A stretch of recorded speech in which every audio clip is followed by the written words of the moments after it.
Hello, everyone. Welcome back. This is episode 23 of Sure Babe. In this episode, I'm excited to have my husband Sam back with me talking about marriage. We are getting real candid about our marriage specifically and how difficult it was for us to actually become a married couple. Not getting married, that's the easy part. Actually understanding each other and just being a good team together. So we talk about those early years of marriage and how we pretty much failed beautifully at those early years. I like to say that because we learned a lot about each other. We still are learning a lot about each other, but in this episode, we discuss what we did to get on the right track and what supported us and how we learned how to just appreciate each other for our differences. So hopefully you enjoy this episode. We're also really excited to let you guys know that you can become a Patreon of ours, a Patreon of Sure Babe. And if you do, we will be giving our Patreons extra content. We will be talking about different topics that you can't hear on this show, but you can also hear if you are a Sure Babe Patreon. You can also email us and we will be answering Patreon questions. We'll be sending video content to you guys, so please consider becoming a Patreon of ours. If you would like to, you can donate whatever you want. Go to patreon.com, Patreon, and search for Sure Babe, or you can click on the link in the description of this podcast, and we would be stoked if you guys would become a Patreon of ours.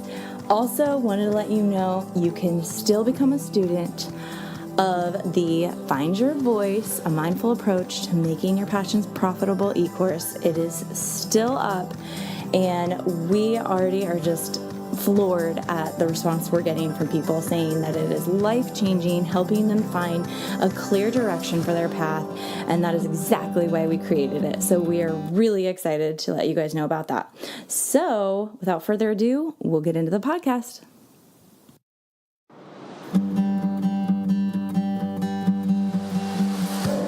Welcome to Sure Babe, a podcast by Chrissy Powers, mother, marriage and family therapist, photographer, and eternal optimist.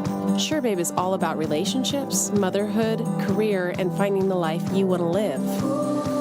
Get ready, things are about to get real.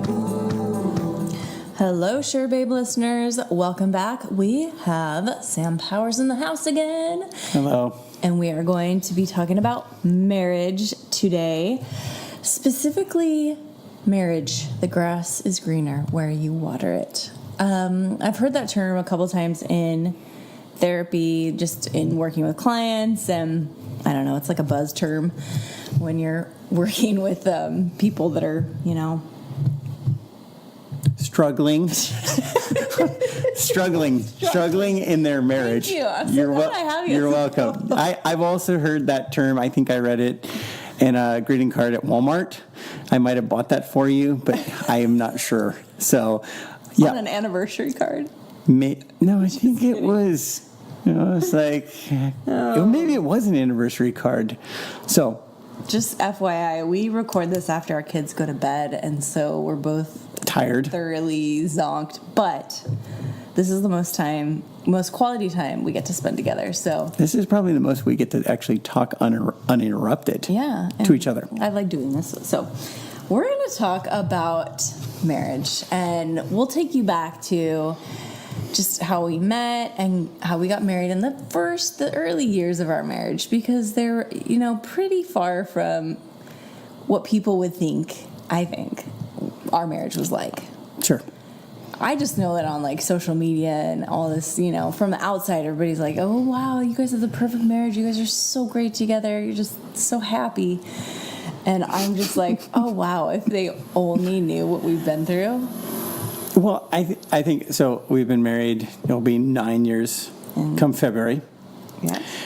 We are married pre-Instagram, pre-Pinterest, pre-Facebook explosion, because we actually used to message each other after we met on MySpace, which is when Tom was still your friend, like that came on your friend group. And so we met. Almost forgot about that guy, Tom. Yeah, he's a classic. He's a classic. Yes. So we kind of are in the pre-social. We courted, dated. I didn't. Not that long. I didn't have a smartphone. I don't think I did either. You had a blackjack. Oh, okay. You remember that? Wow. I do. So this is our texting. Our communication was actual phone calls, Yeah. text messages where I had to hit the buttons like 3 times. So we got married. Why don't we tell them how we met? We met at a barbecue. We met at a barbecue, and I was telling him the other night that before I met him, I was so discouraged about like dating because I felt like I hadn't met anybody like worthy of marriage for a long time, and like if I did, I always felt like they went for like my best friend, or it just was, my 20s were lonely. And so I literally prayed to God. I said, God, you're gonna have to drop a man out of the sky, because I don't meet anyone anywhere. Like school, I went through all the like areas of my life. I was in grad school at the time, so I was like, I don't meet anyone at school, I don't meet anyone at church or work or through my friends, so I have no idea where I'm going to meet my husband, so you better drop him out of the sky. And I got serious with God, and I said that to him. I remember I like wrote it down in my journal. And then I feel like a month later, that's when I met Sam, and I was focused on myself. I was just like, I had determined at that time I was not going to change myself anymore to feel like I was good enough or trying to get someone's attention. And I also said, like in my journal, I wrote down, this is who I'm going to meet. I'm going to meet a man at a party, and he's going to look at me across the room and say, I want to get to know her. And I'm not going to feel like I have to change anything about myself or act cool or smart. I'm just going to be myself. And that is literally what happened. So this is to all of my 20-year-olds listening, or 30 or 40, or if you're single, that I feel like I manifested that in a way. But like also I feel like God gave, it was the right timing, but I was also in the right place in life because I was finally done trying to be someone I wasn't for someone else. No, it's true.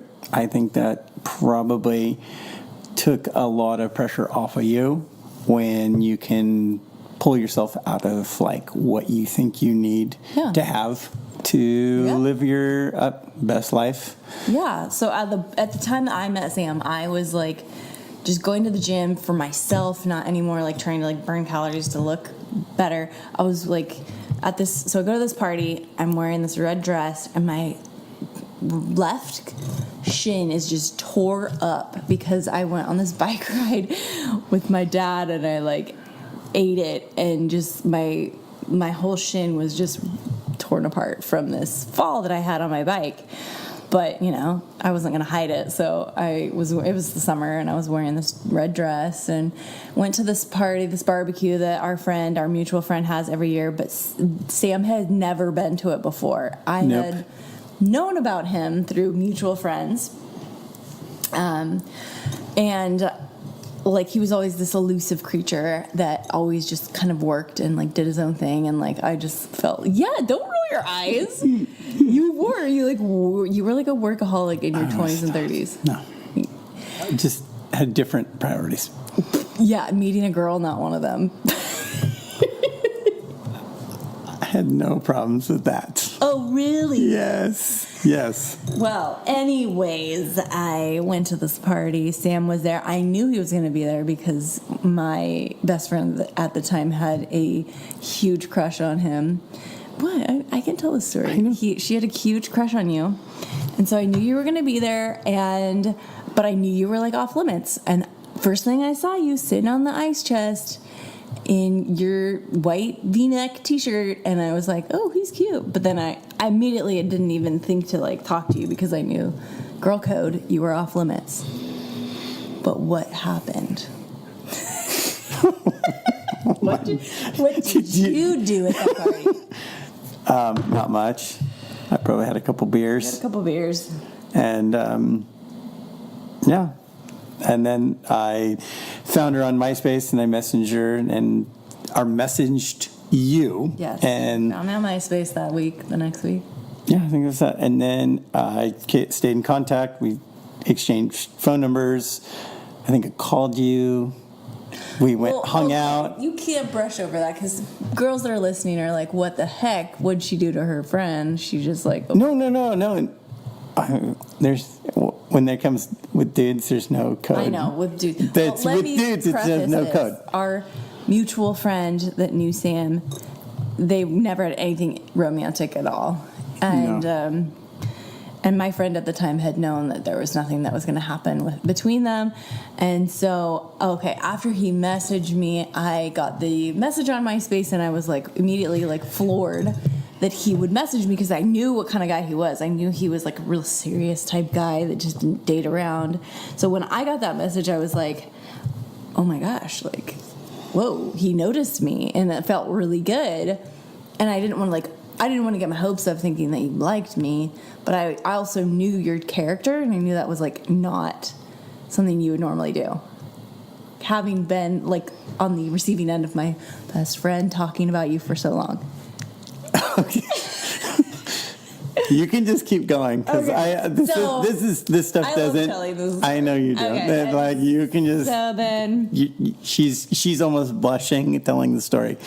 because it felt so good to have a guy finally notice me, and it was like you were quality, and I knew that you were quality. Yeah, I know. So that summer, anyways, I went up to Santa Cruz to stay for a long time with my parents, and that's why we like messaged each other and emailed and talked on the phone for like a month before we even hung out, and it was really fun, and we got to know each other really well that way. Yep. I did get permission from my friend to date you, and Such BS. even though she liked you, because I knew it. I just knew you were the one. So I was like, you know what? If I lose a friend over it, it's worth it because this guy's my husband, and I'm not going to blow that off for girl code. So, Tin, tin, tin. Careful what you wish for. oh, yeah. Yeah. I mean, sometimes in my head when we have like really hard days, I'm like, I saved her. I should call her up and tell her how much I saved. You're concerned way too much about the other people. Okay. So, let's fast forward. So we get fell married. in love. We got married a year and a half after dating, right? I think it was like a year and 8 months. I think we were engaged for like 6 months. So I think it was like a year. 4 months. It was 4 months? Yeah. Holy mackerel. No, but we dated a year and a half and then got married. Got engaged, got married 4 months later. I remember these things. I'm suffering from a thing called parental math, where the numbers are all really fuzzy. So anyways, when we got married, it was hard. I mean, it's still hard for Okay. I'm going to take. Let me take. So we had a fantastic dating relationship. Mm-hmm. It was just butterflies and unicorns and moonbeams and rocket ships blasting through the universe, right, honey? Oh, yeah. And it was fantastic. You know, we would hold our farts in on dates. Not that long. No, but, you know, we would go on dates, and then I'd probably drive away with a stomachache, just trying not to fart in front of you. And then, I mean, that's permission. That's like real love. And then I accidentally let one slip. Yes, she did first. So, and if this is way too much, then you're not married, and you're probably never dated anyone of substance, because when you're coupled with someone that are your safe place, then you can actually talk about these things without being weird, right? Yeah. So we got married, and I was 31 in like 8 months, I think, when we got married. Mm-hmm. You were going to be 27? No, you were going to be 28. No. Yeah, you were going to be 28 about a month after we got married. Mm-hmm. And that first year, and I'm just going to say, as a guy, I did not know how to be married. Yeah. I really didn't know how to be married. At 31 and a half, almost 32 years old, I felt like I was like hitting a reset button, and then I'm like with this person, and it's not like you're dating. It's like we're stuck together, and you know what? Like, it was not easy. And I don't think anyone talks about that, of like how difficult that first year. Anyone who had a great first year marriage Yeah. probably wasn't very married. Well, I think our biggest problem or thing that we thought about the most was definitely finances. And Yes. Sam was very independent. You know, he was 31 when we got married, and I was a little less independent. But I think for me, it was just easier to just be married. But we used to fight all the time, and I think he was just so afraid that I would mess things up, like financially for him, or like, I don't know. That's, in my opinion, it was always like, you didn't trust me, right? Yeah. And two, you have to go back to like the cultures we grew up in. That's true. And I think too, like whether you grow up in a culture of faith or you grow up, you know, with a strong patriarch, you know, you have for a guy, you have a certain amount of like, you feel a duty to provide for the significant other that you are now, you know, legally bound to. And I think, you know, whether you're, you know, we both grew up in church cultures, and, you know, whether you grew up in a church culture or not, most of the time you're taught that like guys are supposed to be the breadwinner, the leader of the family, this strong, you know, I don't know, individual. And it's, you know, when you get married, everything changes your brain, whether you're a guy or, you know, a wife. Marriage changes everything. So does that fear come from that? The feeling of like, if she spends too much money, I can't provide? No, I think it's just, I think that fear comes from, and I can just say it, like from seeing failures of other people. Okay. And seeing that experience of like what it is when you're not that pillar of strength or that, you know, provider, you know. And so I think it doesn't matter. Yeah. Really, any age, any creed, race, whatever. Yeah. I think it's like, hey, you're the husband, you're the father, you're the, you know, you are to help take care of your family, your wife, you know, take care of the bills, all that kind of stuff. And yeah, we fought, and we will probably still fight over finances into the rest of our life, but we have definitely navigated that trust and those differences. Yeah, and we learned, like, we went to therapy for the first 7 years of our marriage, and we're very open about that because I truly believe having that support helped save our marriage in those hard times. I don't like the word saved, but I think that it helped going to therapy, couples therapy especially.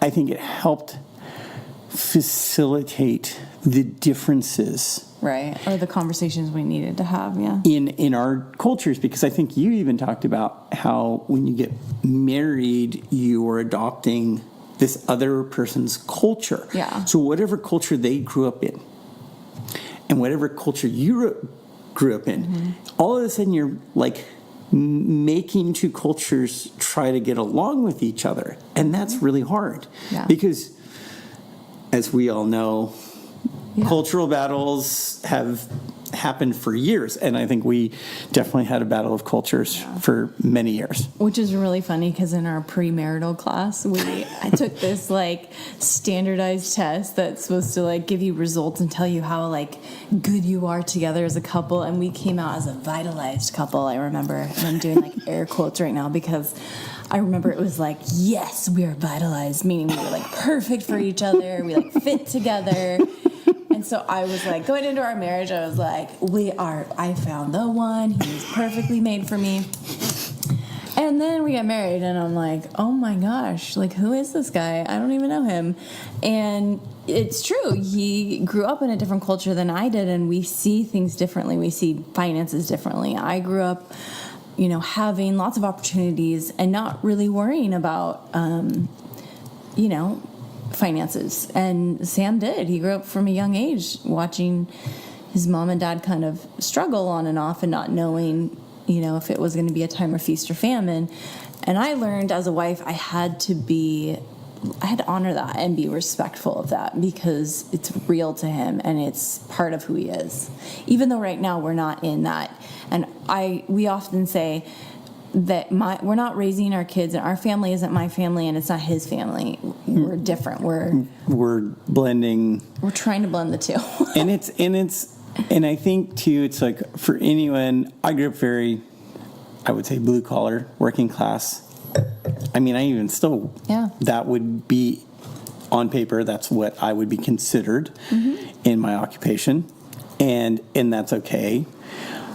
And I think what has happened is that I think when you grow up earning your, I hate to say it, like when you have to set out to earn the things that you want earlier than like even your friends, whether it be a surfboard or a guitar or, your car, paying your insurance, license, registration, and, going, oh man, I got to put gas in my car. I better not go to In-N-Out Burger because that's $10. And this is when I learned to drive. Gas was $1.90. And I remember when it hit like $2.15, and I was like, "Oh my gosh, that's so much money!" But see, when I hear that, it like makes me sad that you. But it doesn't make me sad. Does it? No, because you know what? I learned a certain amount of respect. I learned a certain level of respect where, like, hey, I wanted to drive there. I did it. I paid for it. Yeah. And then I took care of my car, the stuff that I did, it wasn't like, oh, hey, mom, dad, can you give me, I want $20. It was like, no. I made this. And the reward, I think, and this is what's hard now is that earning that gave me so much more independence and a fulfillment of like, yeah, I can do this. Okay, but I'm going to call you on it. Yes. It also has had a little bit of a negative impact on you in the fact that in our earlier years, it was really hard for you to enjoy things like a vacation. You didn't know how to take time off. I know, because I know. And I had to teach you that, and it was really hard to teach you that. Well, yes, because it's hard to unlearn. So that's why certain things. That's why I say in our family raising our kids, I would love to combine your parents' parenting with my parents' parenting.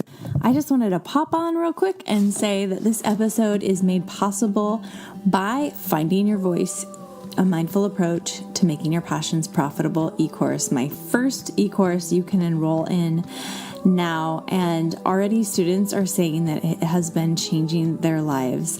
One student said just from participating in our first free webinar that they upped their prices and were able to confidently ask for what they felt like they were worth, and they were received very well by their clientele and are already making more money and feeling happier in life. So we just want you so badly to become a student of ours and to hear from you how this e-course is affecting your life. We truly believe in it. We have a guarantee that you will love it. So check it out. Head to ChrissyPowers.com and click on courses, and it will take you directly to our e-course. It's ChrissyPowers.com. Click on courses. I've suffered from anxiety. I have. Yeah. Chrissy has suffered from depression. So some of our behaviors early behaviors were governed by those genetic. Probably. But I just like to think that, hopefully we can give our kids a little bit more of that security and stability so they can, explore. I bought the kids pop guns to play with them today for no reason at Costco because I knew it would be fun and I wanted to make sure. So I hope you know Yes, I know. Yes, You do. my years, like I'm still very measured and very careful Yes. with our finances. I don't want to bet the farm on anything. Yes. So that was basically what we fought over. I remember I used to hide the Target bags. If I went to Target in our early years, I know. I would hide stuff in my purse and then throw away the Target bag so that he wouldn't see it because. I was such an idiot sometimes. were Seriously, such an I'm idiot. sorry. Like, Or I one know. time I bought accidentally organic blueberries and he came down on me so gosh, hard and I I was was like, such I'm so sorry. I didn't know they were organic. I remember. Listen, to all you listening, Those were our hard days. to all you listening, I was a complete a-hole sometimes. Yeah. I admit it. Well, that's nice of you. I understand it. I'm somebody today. Somebody was like, "You and your wife should like talk at a marriage conference." I was like, "That's the worst idea ever," because I'm like a terrible person sometimes. You're not. No, You're but I'm just saying. preparing yourself. I'm just saying. Though, like I know that those React previous like I react. you only because the only reason I think I've reacted the way I have because you are the safe place that has always loved who I am as a person. Yeah. And that is something we've talked about that in therapy, and I have always felt like I can truly be my unguarded, demonstered human I would say the in same. front of you. I definitely feel the same about you. However, sometimes I feel like that like you lose a little bit of the romance when you're that secure, which is good though. I mean, romance changes Oh man. when you're married, and we're definitely going to do an episode on this because we have to share what we found the other night. It's really funny, but Just say that we found an expired book. of hot sex coupons that Chrissy. Was it hot sexy? Oh, it was hot sex coupons that I gave you before we were. No, before we had kids. It was before we had kids. I think it was from your. I think it was from your bachelorette party. Probably. And we never redeemed a single one. Oh, no. And it's so funny because we were reading through them, laughing hysterically. Oh, how non-realistic. How they non-realistic are some of those. with kids. Oh my gosh, they were hilarious. Oh goodness. We're going to go over that in the next marriage episode because we want to talk about how intimacy changes when you have children. But real quick, let's wrap up this episode with talking about like what helped us and like how we worked through those hard times, because they were really hard days where like we questioned, did we do the right thing getting married, and did I pick the wrong person? I've thought that over the last 8.5 years. Probably, More than once. More than once. Probably like once a week. But I think, so this is what I think has held our marriage together. I think therapy has helped, Yes. but I think the underlying foundation of our marriage is the reason why we are still together, because we believe in the covenant we made before God and before all the people at our marriage or at our wedding, and that we're in it for the long haul, and the grass isn't greener on the other side. It's greener where you water it. So, using that analogy, Yeah. I wrote down these things. So, because we've grown, I'm like a semi-good gardener. I mean, I really do love planting like agaves and plumerias and stuff like that. So, I'm going to get all cheesy. I'm getting cheesy. No. Okay, so the first part of our marriage, was our planting season. Mm-hmm. So we planted the seeds for marriage, right? Right. And then we started to water those seeds, which is to get to understand each other and try to nourish Yeah. those seeds. You're laughing. I think this is really cute. Keep going. I'm trying to be good. I know. I love it. Keep going. You're kind of being a jerk. No, I'm not. Keep going. Okay, so as the seeds grow, the growth is that feeling safe period of our marriage, where you start to kind of grow and you get to reveal who your true self is. Without feeling like the other person is going to leave. Right. Okay. And then you hit the weeds. You get the weeds where where the bad stuff comes in, and you're just like, and the ego, the selfishness, the frustration, that's probably right around kids. Yeah. Where you go, oh, I'm selfish. I want to just be me. I just want you to myself. Right. And I think in that weeding phase, you have to see the good with the bad. And then you go, okay, you can pull those weeds out. You see like the growth of your life a little bit. Then you have to start pruning yourself, which means, and if anyone understands gardening, pruning is not a bad thing. That is like elimination of things that just take unnecessary energy or waste or nutrients. So we have this beautiful orange tree in front of our house, and I'm always having to clip the suckers, that's what they're called, off the branches that bear fruit. So what are the suckers of our marriage that you've had to cut off from you? Oh man, being selfish, being wanting just you to myself. That's sweet. I think mine's probably been thinking that I'm always right. Well, and I think we both, there's a lot of things. So you go Or through slowing down, because I like to do things in the moment and being spontaneous. and you're without like, no, true pruning, your plants or your trees will never grow to their full potential. So You just came up with that? Yeah, I wrote all this. I wrote these notes down for this in like the last. Good. So no, but pruning it's really painful because you got to cut stuff out that is unnecessary to your life. And when you have kids, it's like, okay, you can't go out. If you're going to go party with your friends, hey, that like you want this to work, you got to like that's got to go. You know? Yeah. So then I still tie one on every once in a while at a girls' night. my God. You're not helping my analogy. All right. For stuff. I don't want people to think that having kids is like not fun. No, awesome. it's very fun. But this Just is we're makes talking marriage about challenging. we're talking about marriage. Yes, we're not talking about kids. let's go back to marriage. So the pruning, as a husband and wife, we got to cut stuff out that does not serve us and takes our energy away from us. Yeah. Then you go to the tending phase, where it's like, if that's like young kids, you got to check in with each other and you're like, listen, babe, I'm not trying to ignore you.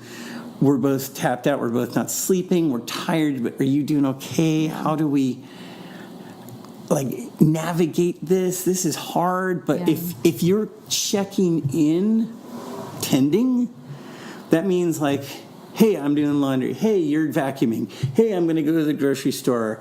I'm going to make dinner. Hey, you're picking up the toys. You're making the bed. All that kind of stuff. Then you can get to the blooming, which is growing together. Because without all of these steps, nothing grows and nothing thrives and nothing blooms. Wow. That was really poetic, babe. I know, I liked it. I really like it. Oh my gosh. I really like that. Thank you. I was being like trying to be cool. No, that was really cool. But I thought about that. I was like, when you brought up this topic. The grass is greener where you water it? Yeah, if anyone has ever grown anything in the ground from nothing, it's a ton of work. Yeah. You gotta water it, you gotta be diligent, you be disciplined. Yeah. You have to, and it's not, and I'm just using those analogies because in my job, we see a lot of planting, we see a lot of growing. Yeah. Start from ground zero to nothing and to something. So I'm using kind of that analogy.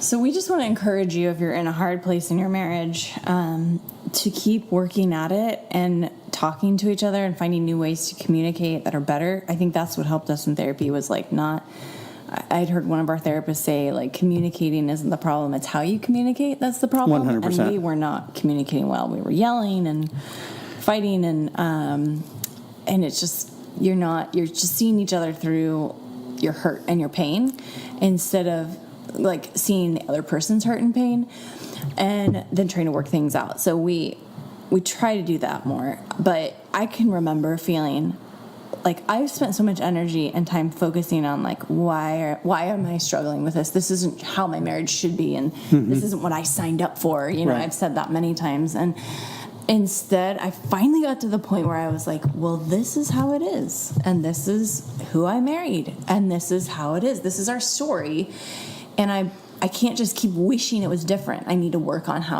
what's going on right now in my marriage. And that helped me a lot to finally focus on the fact that it was okay that we fought. It was okay that we had trouble early on in our marriage, and that it wasn't all sunshine and butterflies, because I thought every newlywed, it should be like that. And then one of our therapists was like, no, who says that? And I was like, well, don't most people really like being married the first year? And she was like, well, maybe some, but not everybody. And I was like, yeah, because I don't enjoy this. And finally I felt like, okay, once I stopped, saying like, why is it the way that it is, and focusing on how angry I was at the fact that, the state of our marriage was the way that it was, I was able to put the energy into working on the things I needed to change and working on, our marriage. So, And I think one thing that I only say this because I'm older. by 4 years. Okay. You're so funny. Just no. I'm just saying. Okay, if you get married before you're 25, that's great. If you I get, think it's easier probably it's totally easier. if you get married earlier. Yeah. But you're also in a whole another realm where you're not even understanding. Like if you've never lived on your own and you get married and you got to pay bills and you got to pay rent, it can be really hard. We got married older, so we were accustomed to some of those things. Every struggle is different, but that first year of just getting to understand how to live with someone else that is not family, grows up in a different culture, is all hard. Family of origin. Family of origin, sorry. Thank you. But what I'm saying is too, like, to be married isn't going to solve any problems that you bring in. That's very true. And if you have issues, problems, if you bring a U-Haul to the altar, guess what? All that stuff's going to get dumped out all over your marriage. And you know what? Without that acknowledgement of like understanding that, Yeah.